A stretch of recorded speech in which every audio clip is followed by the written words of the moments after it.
This episode of WCP is sponsored by Bezel, a trusted marketplace for buying and selling watches. With over 18,000 and counting watches listed from both private sellers and professional dealers, you have your pick of the litter from brands like Rolex, AP, Patek, and more. Bezel is one of the highest rated marketplaces for watches. Inside the Bezel app, you can make offers on watches, buy them outright, bid at auction, all with confidence knowing each timepiece is authenticated by an in-house team of experts. For more information, visit getbezel.com or search Bezel in the App Store and download the app today.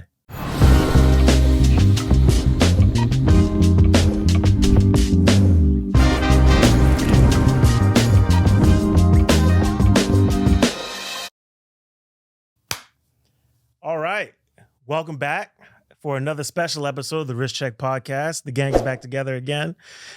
Tonight, we have a very special guest. You got an extra very now. This is a very accomplished man, someone whom I've heard so many great things about and have had the opportunity to share a phone conversation or two with him.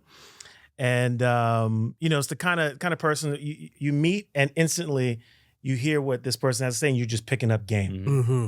right? This gentleman is an executive, media mogul, author, film producer, BK Fulton. Thank you, brother. I appreciate it. Welcome. Thank you. Glad to finally have you. We got a lot to talk about tonight. You brought some really special and amazing pieces that I can't wait to get into. And we'll touch briefly on your background and we'll get into everything. It's going to be a fun night. But before we get into the mix of things, we have to have our honorary wrist check. Yes. And as is tradition, we always start with the man who never repeats a watch. Oh. That man happens to be sitting on my right. Is Tristan gonna be mad at you? Woo! So, Tristan's gonna be mad. I came correct. Okay. I didn't want to disappoint, especially with the honorary guest that we have. I am bringing in a new watch.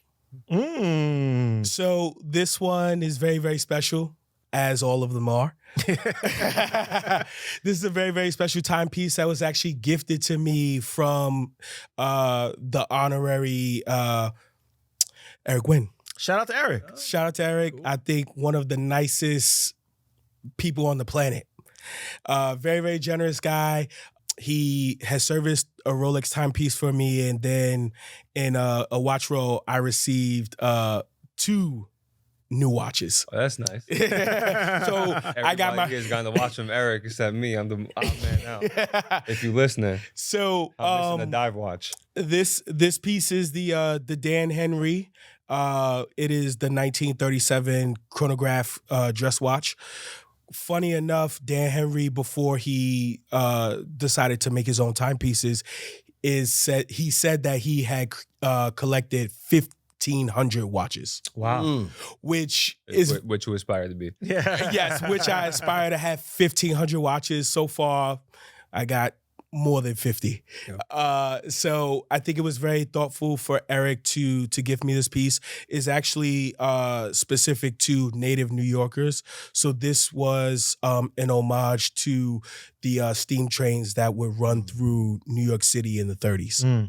So us being New Yorkers, I thought BK Fulton was like Brooklyn Fulton. You think about Fulton the Ave and Fulton Ave. So I was like, I have to bring this timepiece, but we'll dive into where you're from. But this watch was very thoughtful for me to share and also for Eric to give. So Thank you, Eric. Shout out to Eric. It's a good watch. Thank you. I saw when you walked in and I was like, oh, that's nice. Yeah. Yeah. No, I'm a fan. It's pretty. Thank you. Ben, what are you rocking today? I'm wearing something new on the show. Ooh. I don't own it. It's borrowed, but Okay. it's still fine.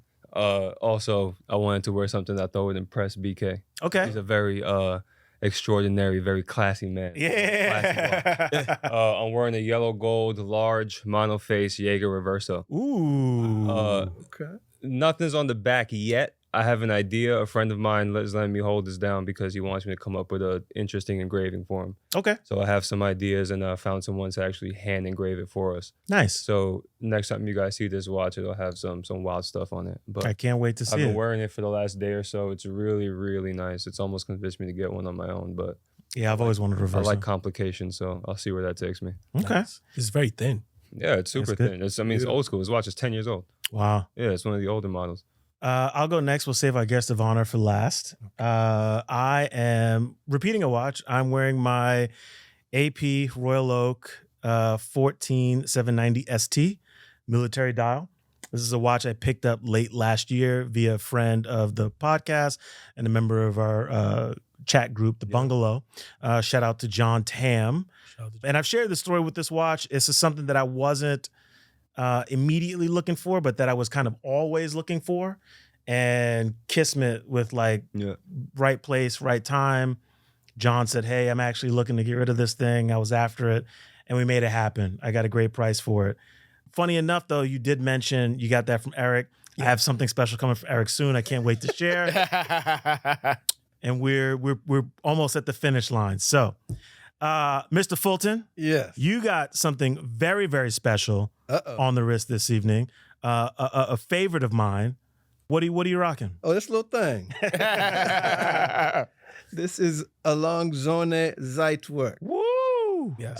2009 GPHG top prize winner. Yes, right. Voted the most beautiful watch in the world that same year. Yeah. First non-Swiss watch to do Mm. so. It's actually a German company. That's right. I love this watch. It's the first mechanical digital watch. Yeah. Over 400 parts. And it's amazing to wear. It's comfortable, keeps time perfectly, and you never get tired of those discs jumping. Oh, especially when you hear it. You can that hear 'em, that you hear 'em. sound is so satisfying. Yes, yes. And being a person with an engineering background, Mm-hmm. the mechanics of that and what it took to create such a marvelous timepiece is what I love about this watch in particular. It's definitely one of my favorite. Gets a lot of wrist time, Mm. Yeah. and but I've been collecting for 35 years, so you don't start out. Yeah, no. I mean, my first watch was the G-Shock. Yeah, there we I go. was going into the military and wanted something rugged, something that could handle the dirt and time, and had all them buttons and lights and stuff. What was you it, know. Frogman? It was the G-Shock. One of the ones. I don't think it was Frogman at the time. Yeah. It's probably what turned into a For Frogman. probably what turned into a Frogman. yeah. Yeah, because definitely there was hype in it Yeah. for the military. That was the popular model for sure back in the days. Yeah. It's a great piece. Thank you. Longzone is still, it's an interesting company because they've got a lot of history. I think founded in the 1840s. Mm-hmm. Then during World War II, they kind of went under for a little bit Mhm. and didn't resurge until like the 90s. Mhm. But came back super impactful for anyone who is interested or knows anything about German watchmaking. That Glashütte is an area in Germany where they're manufacturing watches, and only 3 watch brands, as it turns out. It's Longzone, Glashütte Original, And almost. and Nomos. Mm. So you have a brand in all 3 price categories, really. Insane. And the cool thing is in that region, it's working class industry, watchmakers, and the school that they all learn from is the school. It's actually operated by Glashütte Original. Mm. And what's interesting was I spent some time speaking to someone from Glashütte Original, and they have a very interesting aesthetic that kind of like hits all the brands.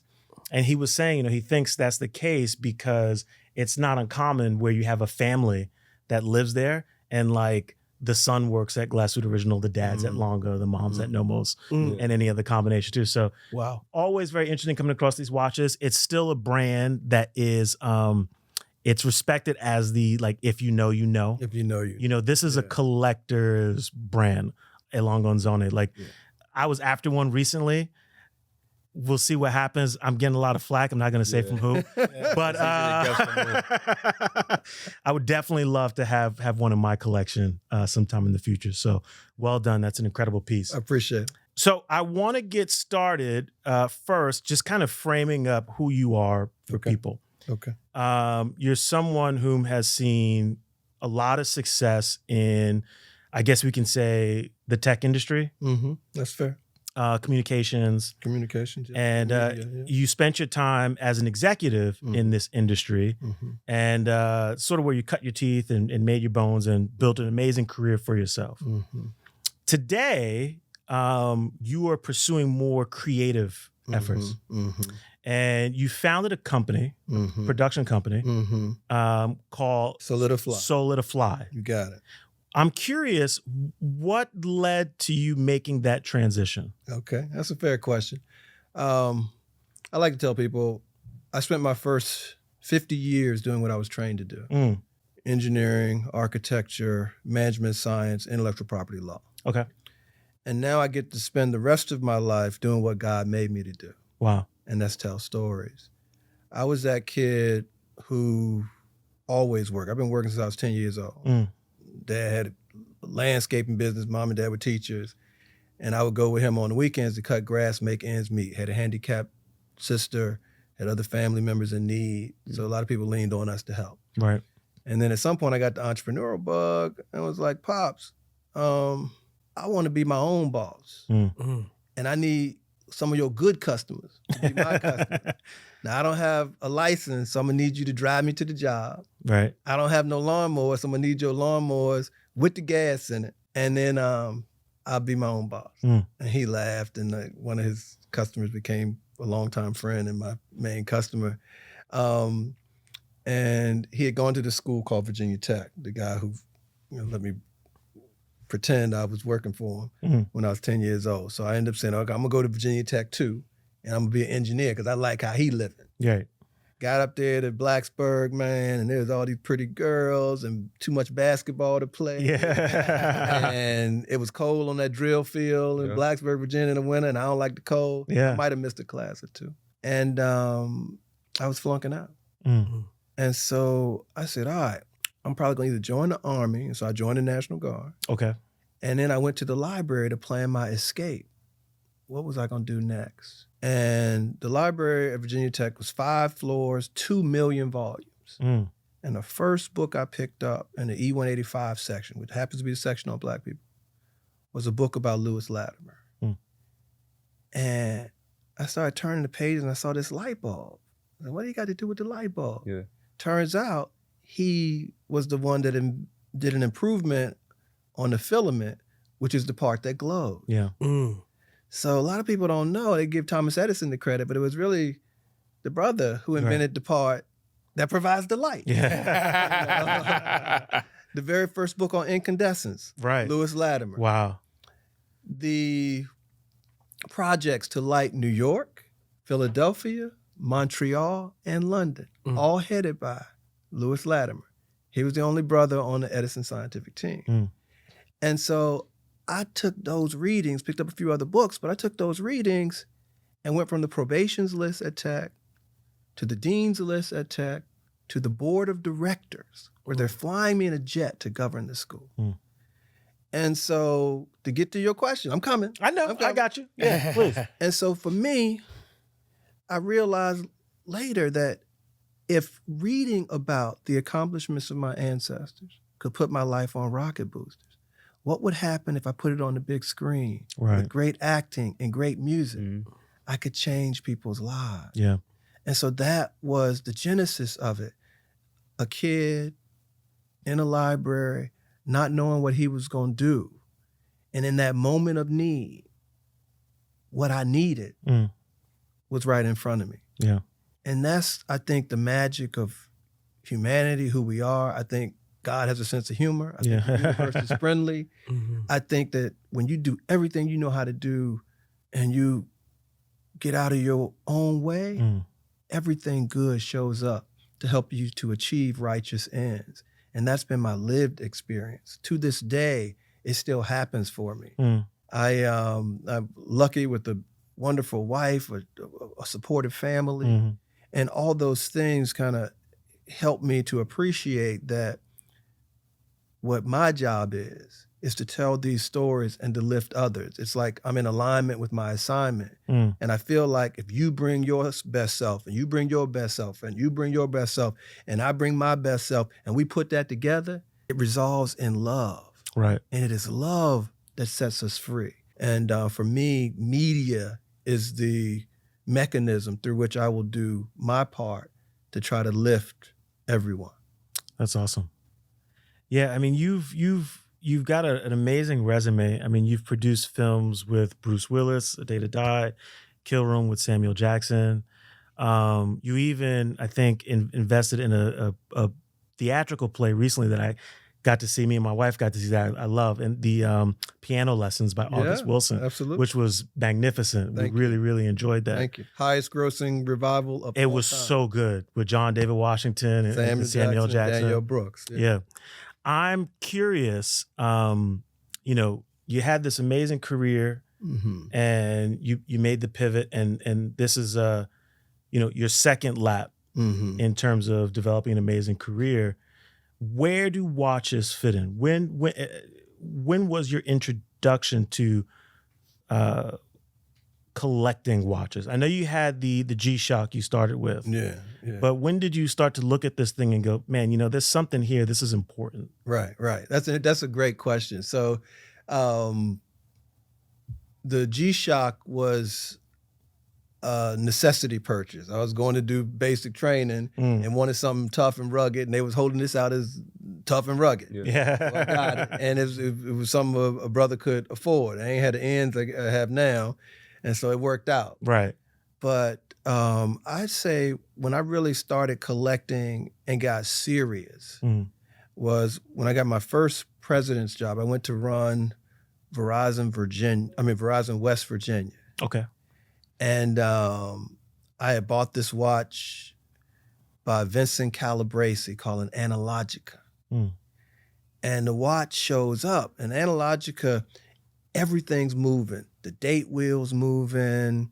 The second wheel is moving. The hours are moving. So it's a spectacular piece. And but when it came, instead of the seconds whole, it had a seconds hand. Okay. And like, they done sold me some knockoff. I was not happy. And so I went to a watch forum and said, has anybody ever seen an Analogica with a seconds hand? Yeah. And then I'll never forget this guy named Lars out of London. Okay. BK. I usually deal in more mainstream brands, Vacheron Constantin, Audemars Piguet, Rolex sometimes. But you know, I think you may have a problem. You have to go back to the person you bought it from because I've never seen an Analogica with the seconds hand. Yeah. And so I was like, oh man. And the dude I bought it from was all the way in Malaysia. Got this time. What year was this? Oh man, this was like early 2000s. Oh, so it was hard as hell to buy the watch. Right. Yeah. Right. And I spent, you know, it wasn't probably big money compared to watches today, but probably spent like 3 G's. Yeah. And that was my biggest watch purchase. Right.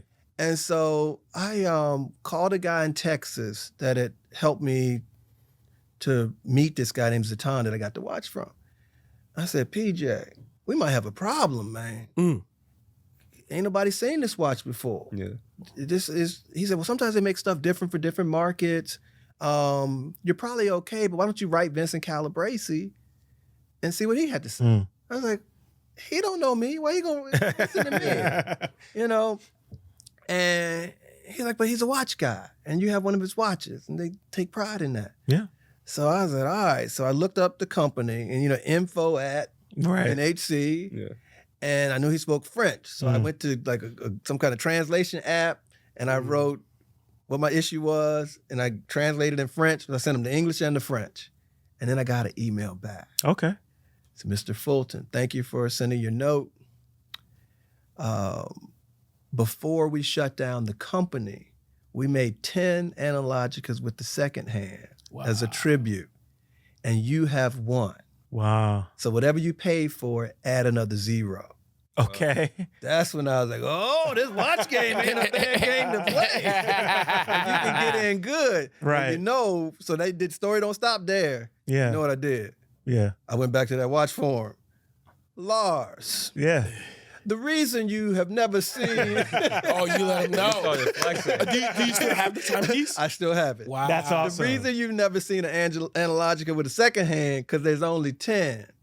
and this is one of them. Wow. And so, but that's like that validation. Like when you do something for the first time and you know you did it, you feel good about it. Yeah. Whether it's graduation or you take your first this or first that, you love it. Right. And so for me, that was a validation. And PJ, my man, he said, BK, you've been around enough watches and work to look at it, and you know that it's not crazy burling and stuff. You rub the watch and it's scratching you up, you know. So it's unlikely to be fake. And then in the watch world, people are more likely to kind of do a fake Rolex, Right. because to set up the tools and dies and stuff to even do a replica is more of a market, but it's a lot of money they put in, and so they're not going to put the money in to recreate a really good quality fake of a super niche super niche brand. Exactly. And so that was a big lesson. So you live and learn. But Right. that was so from that point to this, I felt like I knew what I was doing. And then it became the hunt, and what do I really want, and what can I get? And then I'm inspecting, I'm paying more attention, I'm looking at the burling, I'm looking at the engraving, I'm reading on the watches. And so, but it was that analogical that did it for me. That's part of the reason I keep it. That's awesome. So, talking about rare watches, you brought some watches with you this evening. Yeah. And there's one that's like jumping out at me right now.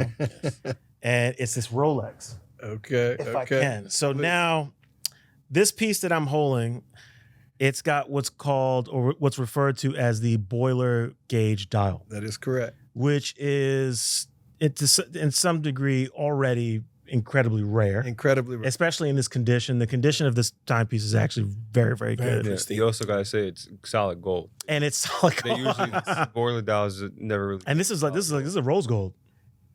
Is it pink gold? No, it's yellow. It's yellow? It's got a nice hue to it. It's got a nice little patina. Yeah. There we go. It's old gold. That's why it's good. That's right. Old gold, But I like you got some extra sauce there on the A dial. little extra sauce. There's some extra sauce there on the dial. There's You gonna two. read that for me? What does that say on the dial there? It says Tiffany and Co. This is absolutely stunning. It's beautiful. Also, too, very tasteful with the Super Jubilee Yeah. solid gold bracelet. Yeah. Something that is very, very rare as well. Yeah. Well, I wouldn't say rare, but less common. Yeah. That you see like a solid gold Jubilee bracelet, Sure. especially in modern Rolex. And then, of course, with the Super Jubilee like clasp, it just like adds that extra sauce as It well. feels presidential. Yes, very, very present. It really does. One of the things I love about this timepiece is sort of like the almost like Breguet-esque kind of like numerals. Exactly. How did you acquire this piece? Were you looking for this? I was actually looking for one with the boiler gauge dial, and I picked up one that was two-tone. Okay. And then a friend in Michigan hit me to that one. He said, BK, I saw you posted a two-tone, and would you like a solid gold? Yeah. Well, I said, would I like Would a I? solid gold? You got one? He was like, not only do I have one, it's double signed. Like, send me a picture. Yeah. And so How'd you feel when you saw that picture? I got excited. Yeah. Because so rare boiler gauge, Arabic numbers applied. Yep. So like a Breguet or a Petit Philippe. Yes. Okay. Then the Tiffany & Co. And they stopped doing that in the 1990s. Yes. So there was a time where the boutiques were more popular than the watch brands. So they would lend credibility to watch brands by co-sign and double sign, putting their name on it. Yes. Now it's kind of flipped, depending on which, company we're talking about. But the other thing that was cool with this watch, box and papers. Wow. Ooh. So it's a full kit. set, Yeah. full kit, and there may be 3 of these in this condition that exist in the world. Yeah. Wow. It's When a did blue you boiler acquire gauge. this? I've got this one about 2-3 months ago. Oh, that's Yeah, recent. yes. This is very recent because I had the stainless steel and gold, Mhm. and so I thought, okay, all right, I'm fine. But then when I saw this one, it was special. So Was now that dial black and gray? Steel and gold? it was blue. Blue? It was blue. So this it's actually the guy who sold me this one is now selling the other one Sure. for me. Yeah. And then the way I figured it, the number I paid for it will be less what we get for Right. when he sells your what he sells the other one for. Exactly. And then when it had the box and papers with it, I was like, okay, let's go for it. Yeah. And so I was very, very pleased with this watch. And it's fun to wear. And this dial, it's just deep, dark blue. Yeah. It's like a So midnight the sun blue. hits it and it just, shines. Yes. Yeah. No, Gives that off- one gets a pass from me. yeah. Yeah. No, I love this good. piece. That's really, really I good. love that piece. So, what is your personal collecting philosophy? How do you approach collecting watches? Sure. I pick watches that I like. Mm-hmm. I tend to like GMT watches. So I love Okay. watches with the second time zone. Right. I also like watches that are technically sophisticated. So the Mhm. Zeit work, Mhm. things like that, because I think that's the scientist in me, the Mhm. engineer in me.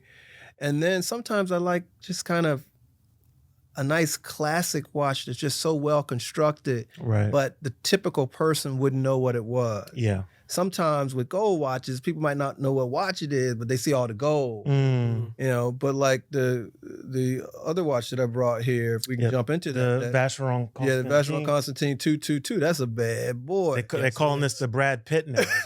I'm gonna call it the Yeah, BK stop. Fulton. Call it the BK. And that watch, I mean, the bracelet, So well executed. the execution on that is crazy. And then the little cross Yeah. at the bottom on the If they drop that okay. watch in two-tone, Yeah. sign me up.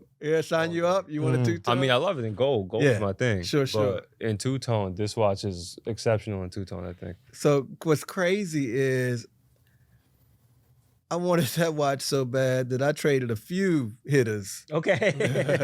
for that joint, but it felt right, and I was happy when I got that one. So I'll tell you what it replaced. Okay. So this one will get a lot of wrist time. Mm. Before that one, I had a AP 15202 BA Bruno Mars edition. Yeah. Mhm. And that was kind of understated in the sense that you wouldn't know it's Bruno Mars unless you flipped over on the back, Mm. where it had the 24 karat magic engraved on the back, Right. and then also had a special box, Mm. and otherwise you wouldn't know really what it was other than a really nice Yes. gold AP.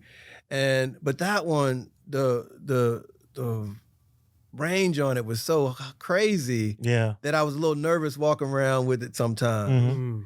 And so, not that this one is inexpensive, Mhm. but it for some reason I didn't feel as concerned carrying this around as I Right. did with the AP. Probably because a lot of people don't Really don't know, want to recognize Vacheron. You have to be like a watch person to know what that is. To know. And so a lot of my watches, so back to the philosophy question, the watch buying question is, I like a lot of those if you know, you know. Yeah. Mhm. Yes. Because sometimes I'll walk in a room and people have their watches and reflexing, is that a Rolex? I Yeah. was like, okay, maybe.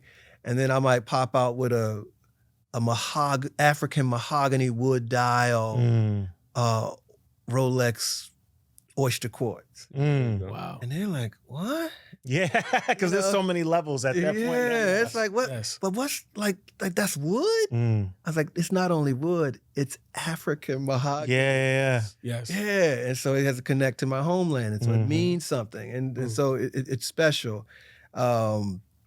So I love unique pieces Mm. that speak to heritage, quality of design, great craftsmanship, excellence. Right. Because I feel like our community comes from a tradition of excellence, Yeah. Mhm. allies and excellence. Mhm. We've always helped people. We've had help, but we've always been great. Before we got to this country, since we've been in this country, and we'll carry on. Right. And I think for me, watches represent a poetic crystallization of what's possible and how far we've come. Yeah. And so, you know, a lot of times people say we're the dreams of our ancestors, and unfortunately, many of them didn't get an opportunity to own some of these precious pieces like we have. So I take a little extra for them. There we go. I like that. Yo, you know Bezel just launched auctions? Really? Yeah, they did. You could bid on watches inside the app. They give you notifications on auction drops, and it's still authenticated. Oh, shoot, I won. Yo, what you win? Man, don't worry about me, man. Go download the app. Go visit getbezel.com. Oh, come on, man. In life, there are choices and options. Choices set the tone. Options change the mood. And while you aren't able to drive 2 cars, you can, however, travel with 2 watches. Introducing the Shuttle, a traveling watch case in collaboration with WCP and Wolf. Godspeed. Available at wristcheckpod.com. Yeah. Well, the biggest thing too, taking a few steps back when we were talking about just like culture and then referring to AP. You know, the 24 karat reference, of course, is Bruno Mars's biggest hit single. Right. And for AP to do a watch with Bruno Mars, right? Because a lot of people don't know that. The same way as like people go ahead and say like, why are you doing a watch with Travis? Why are you doing, now they're doing a watch with John Mayer. Of course, like anything John Mayer touches, everybody, you know, enjoys, especially in the watch world. But there's a connection with culture and AP in general. Yeah. I think they're one of the best brands to do so. Yeah. They really are great at like appropriating just everything that the culture brings, whether it's entertainers, athletes, people of influence, etc. They do it in a way that's very tasteful. And the fact that like you had this watch, like it's understated, but if you know, you're like, oh man, you know what? You might have to tuck that. No, you're right. No, Yes. I love the way you said that, but well framed. I remember an experience I had when I was studying some of the great musicians. I love to read and I love music. And I remember Patek Philippe had an exhibition in New York, and they had some of their classic watches. Yeah. And one of the watches they had in was the Patek that Duke Ellington owned. Wow. And it was beautiful. Yeah. And I was in an auction, and my wife, she kicked me because I should have bought it. There was a watch that Frank Usually the Sinatra, opposite. right? That Frank Sinatra had given to Count Basie, Ooh. and it was engraved on the back from Frank. It was a to Patek. Count. No, this one. What watch was it?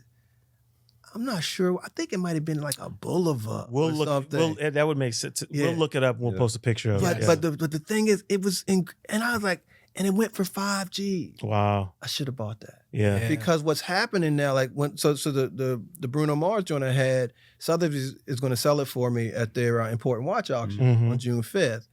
And so I sent them the pictures of Bruno with the watch. I sent him with his guys and all the, and it's just a limited edition of 8. And then each of the 8 is a piece unique because they did a customized rotor for each of the members of his band. So each one's a piece unique. So limited on top of limited. And I'm like, man, you know. And so for me, these stories are what's helping to drive sales. So 100%. at some point, you know, okay, you can buy this reference, you can buy that reference, but can you get the one connected to MLK or Frank Sinatra and Count Basie or Duke Ellington? Because at or that Bruno point now Mars? it's ephemera. So It's like, exactly. yeah. So now so it's special on top of special, and collectors want that. That's a different kind of thing. You know, so I'm actually trying to identify a watch company that's willing to do a race watch for Wendell Scott, and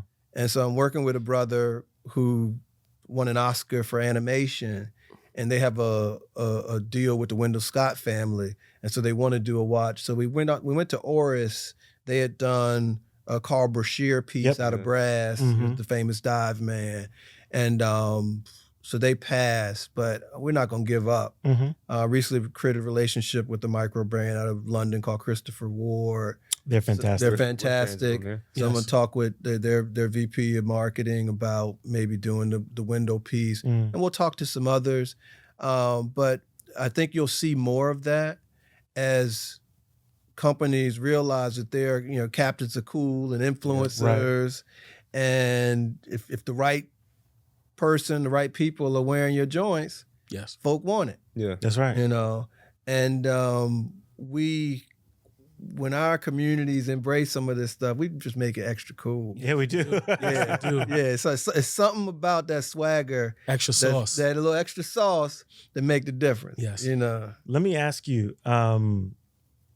We talked a little bit about the power of these pieces and your collecting philosophy. Mm-hmm. I'm curious if at all, at any point in your career, did you find that watches had or made a positive impact in any way? I think yes is the short answer. Okay. So what ends up happening is it's a front door. Yeah. An opportunity to collaborate or conversate. Mhm. So just on this trip here, I'm the chairman of the Richard Hunt Legacy Foundation. So Richard Hunt was a great sculptor. And we hired White Cube to represent him worldwide. And they're, London, Paris, New York. Mm-hmm. So we did Richard's first exhibition of masterworks in 50 years. Mm-hmm. He passed in December of 2023 at the age of 88. And with White Cube, we realized that, a lot of people were going to come to support this great man. And so sure enough, it's a who's who of the art world. And there was this one guy there, and he had on a Resonance watch. Okay. Yeah. And I noticed it, and I had on my Zeitwerk. Mm-hmm. So I told my wife, I said, I need to go speak to that man because he's into watches. Yeah. Yeah. So I go over and talk to the brother. And he said, oh, you like this? And we start I was so talking. surprised you even knew what it was. Yeah. Surprised I knew what it was. I showed him what I had. He's like, oh, okay. Yeah. And then we got into a conversation and got to the place in a short amount of time, like, a reception, Yeah. where this brother saying, come to my house. I want you to see my art. Yeah. I want you to come back and meet my family. And so it's a way, it's like something to link up around. Kind of like we're having this perfect conversation. icebreaker. It's perfect icebreaker. Yeah. And then people that's rocking the kind of stuff we rocking, usually pretty quality folk. Mm-hmm. It ain't the average Joe Yeah. running around and know what we talking about. Yes. Right. So this cat, he goes in the safe. He pulls out a FP joint. Okay. Double parking meters. Oh, one of them old school. Oh. GMTs, I like those. 1.2 mil. Yeah. Mm. I'm like, what you gonna do with that? He said, I don't know. I'll give it to my son. Yeah. I said, well, if he don't want it, baby boy BK, your other son, from that side piece thing you did 60 years ago. Yes. I ain't asked for nothing, but I'll take that. Wow. Yeah. And we kind of laughed about it, but so it was cool. He was a cool dude. Yeah. So, he invited me to his house. We invited him into mine. So it's a heck of an icebreaker. It really is. conversation. Wow. And whatever it is you're into, cars, Mm-hmm. watches, Yes. clothes. The thing that people don't know about our community, sometimes they think we always kind of flex and bragging or whatever. Mm-hmm. It's a reflection of a style and who we are. You happy Right. on the inside, Yes. it come on the outside. Yes. You feel good. Yeah. Ain't nothing wrong with feeling good. Nothing wrong. Nothing wrong with feeling good. And I want more people to feel good. I want to feel good with their own stuff. I want to be good with my stuff. Yes. But at the end of the day, tomorrow isn't promised, and we didn't come here to stay. Right. So you live each day rejoicing. For me, watches make me happy. Yeah. Pens make me happy. Yes. Being able to do positive stuff for my community and inspire the next generation. So the other place where it comes in is that when I go in and I'm talking this stuff to a high school or some college students, if I come in wrong, like raggedy or broken joint, Yeah. Yeah. They they're don't like, care. this dude, what They'll what let he you talking know that- about? who is this guy? this Yeah, guy. exactly. He in here talking stuff, and he got a broken watch. Ain't got, or got butter cookies on. Yeah. Rejects. You remember that? Reject. Yes. And so you got to come correct. Yeah. So then they hear you. Mm. I drove up one time in Richmond and pulled up in a Bentley, and this cat, hard joker, said, "Well, is that what I think it is?" I said, "Depends on what you think it is." He's like, "Is that a Bentley?" I was like, "It is." He's like, "How do I get one of those?" I was like, "Go to school, go to work." There we go. God blesses all of us to turn our dreams and ideas into their tangible equivalents. But you have to have the faith, be willing to do the work, and expect the outcome. Yeah. Wow. And he was like, I said, "I just got to work." I said, "You got to work. The win's in the work." I'm telling you, don't let anybody tell you different. I don't care if you even work in a corner. If you don't get your numbers, somebody is coming at you with a bat. Yes. Okay? Yes. So I want you to do it the right way. Then it's less likely that somebody be trying to get at you with a bat. There we go. As a matter of fact, I want you to experience life in a way that's a whole nother level. Maybe you haven't imagined. And I had retired by this time, having this conversation with this young brother. And so I was probably, I retired in 2015. So I guess it was 2016, 2017. And I said, sometimes I'm hitting my crew with an email 3, 4 o'clock in the morning. And he was like, "But if you retire, why are you emailing 3, 4 o'clock in the morning?" I said, "Brother, I work while you sleep so I can live like you dream." He was like, "Ooh. Thought about that." There go that game. That's the game. And that intro, Perry hit it on the nail. So look. Then he said, "Well, you live in Richmond?" I said, "Yeah, I live in Richmond." Yeah. He said, "Well, I live in Richmond." Well, you having any fun? You can't be having no fun because I don't ever see you at the club. I was like, "That's interesting. You see this whip? I got a badass wife at home. I'm having a lot of fun. And by the way, I never see you at the bank." And you flip it on them. We got to teach these young guys. You ain't teaching me, I'm teaching you. Yes. Now I'm willing to learn some new stuff, but I probably forgot more stuff than you can teach me right now. Yeah. Yes. But what I do say to brothers is if our young people don't learn, we didn't teach. It ain't cool just to blame. They hard-headed, blah, blah. Then you got to up your game. Yeah. And inspire them a little different and meet them where they are and then help them to get to where they need to be. Right. Because they got to take over. Us old heads can't do it forever. Yeah. So sometimes I'll pull up in front of a school or something, one of my fantastic beasts, not because I'm trying to flex, but because I want to get their attention. Yeah. I want them to understand that there is a reward at the end of this road if you're willing to do the work. Yeah. The reward for good work is more work. Yes. There it is. Work works. And so for me, the timepieces, the adornments are a way to get conversations going. Yeah. And those meaningful conversations introduce necessary cognitive dissonance so that I can get my people where I need to get them. I like that. So you brought some other stuff for us this evening too. And I always find this interesting because I know this about myself and these guys whom, I work closely with. But collectors never just collect one thing. Something about it, once you get started, you just can't help yourself. You find more things to collect, right? And so you got 2 amazing, beautiful pens here on the table. And we talked about this on the phone when you were coming because you showed me some of these images and I said, man, Rashawn is going to get a kick out of this too because he's a big collector and he happens to collect pens. So I want to take a second to go over some of what you brought us. Okay. Which one you want to do first? Let's start with that one. The orange one. Yeah. Okay. There you go. So I'm not as versed in this world. This is gorgeous. Thank you. What is the material here?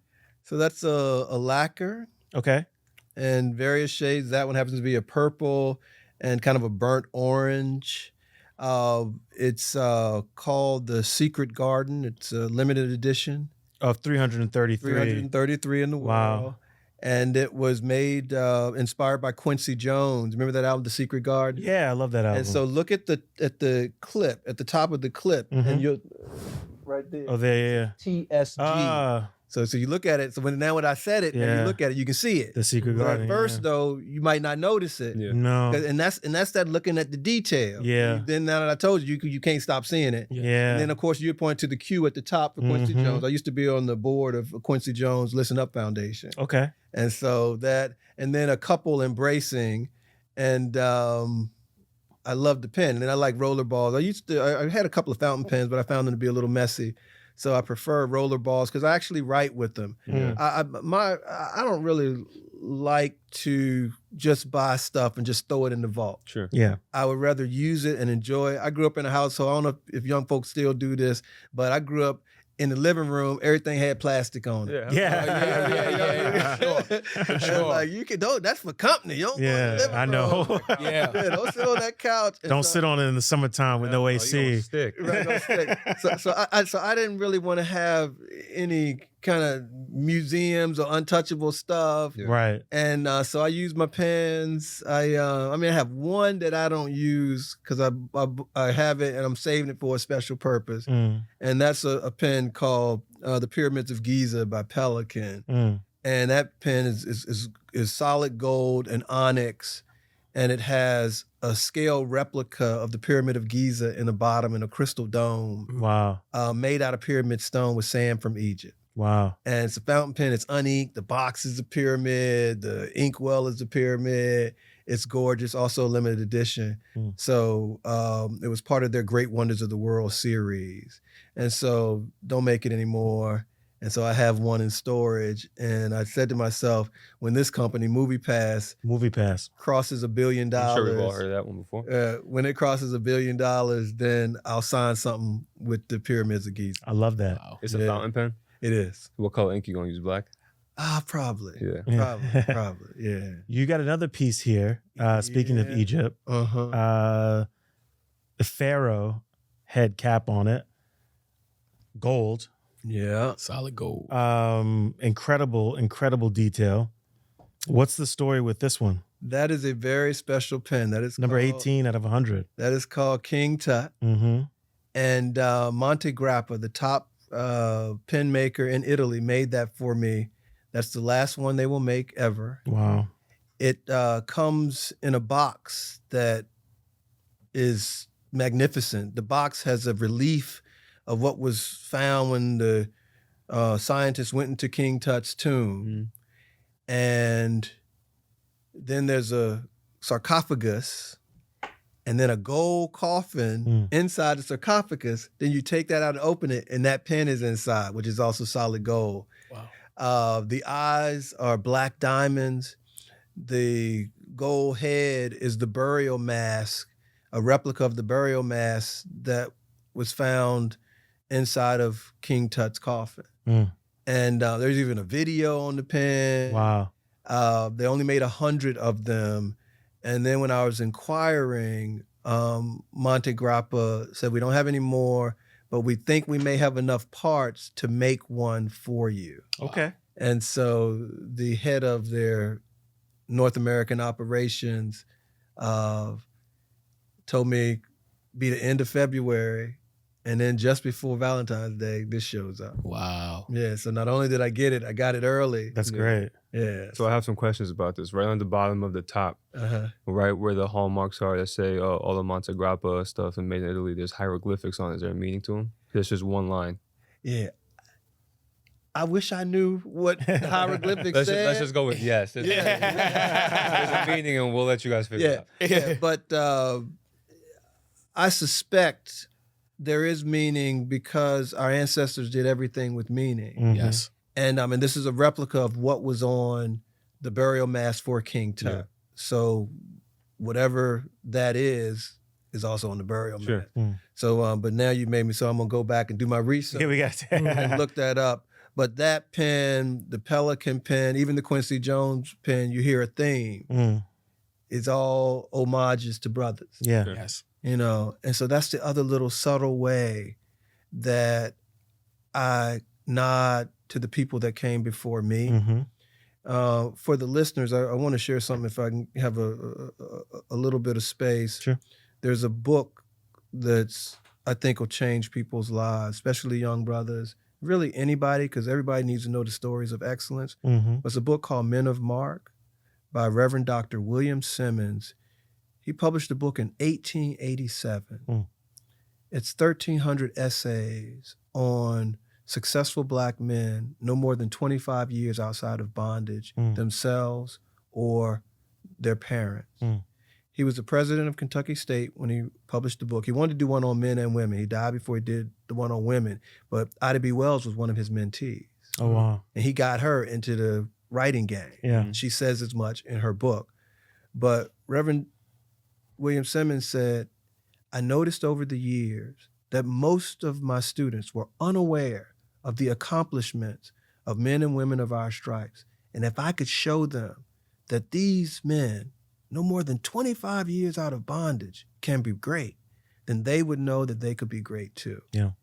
And that book, I give it away. Johnson & Johnson published a 700-page version. It's harder to find a 1,300-page version. Amazon has the 700-page version for about $29. Make it a gift to yourself. And if you're some young man you love, that book, it's about 10, 15% of it have the people that we would expect it to have. Right. Frederick Douglass, Booker T. But 85% of the book is folk we never heard of. And you start to read, we did that back then, ba-da-da-ba-da-da. Yeah. And it'll blow your mind. It's like, think about Jack Johnson. So people know Jack Johnson is the great pugilist. But what he also was a great mechanic and invented an improvement on the wrench. Wow. And so people started calling it the monkey wrench to try to get at him. Wow. That's where that came from. Wow. Trying to insult that brother. Yeah. He worked on cars. He would drive cars fast, and he was always clean. His dress game was good. Back then, people questioned the educability of our ancestors. So we often dressed to the nines to look like a proper person, not some field hand or whatever. Yes. But Jack was driving. There's a documentary called Unforgivable Blackness. And Jack's flying. And then a cop on a motorcycle sees him and behind him. I didn't know it was you, champ, but you going awful fast. This is 1901, 1902. He said, this is going to be a $50 ticket.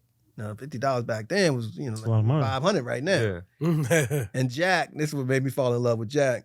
Jack pulled out a wad of money. He said, here go 100, because I'm coming back the same way I went. Yeah. Coming back the same way I went through. That's Love a that. man back then. Yeah. And you talking to folk with guns like that? Yeah. To take him out, the United States Congress passed the Manumission Act. You cannot take white women across state lines for lascivious purposes. Jack was known to run with a white gal or two, sometimes 3 or 4. Sure. Yeah. And to take him down, they had to pass an act of Congress. And then when he violated, they took his title and da-da-da-da-da. Yeah. But at the end of the day, when you read stuff like that, you say, wait a minute. We were that powerful that y'all got the whole Congress to take this brother down? Yeah. Sometimes when you see some of the things that tell us we're not great or we're not good, we got to turn up the x-ray with Black people because the scan's different. What you're really saying is you think we're stronger than you. What you're really saying is that there might be some fear of us. Yeah. And so it's a weird compliment in a way if you really begin to step into who you are. And what we would say is that we worked hard in our homeland. You took us from our homeland in these ships, and the strongest of us survived. And we need to continue to work hard and survive for the future of our children. Most species, most humans do not survive the kind of enslavement that we experience here in the United States. But our ancestors, thank God, did so that we could be here. Yeah. And I don't take any of that for granted. I don't take any of these niceties for granted. I take my responsibility to give back very seriously. And I love that you guys have an appreciation for these fine timepieces and fine writing instruments, and that we talk about them in a way that's full of love and support. And hopefully if some of the listeners will hear us and the watchers, and they will take it on and take up the trade, and the stories will continue. And they'll continue.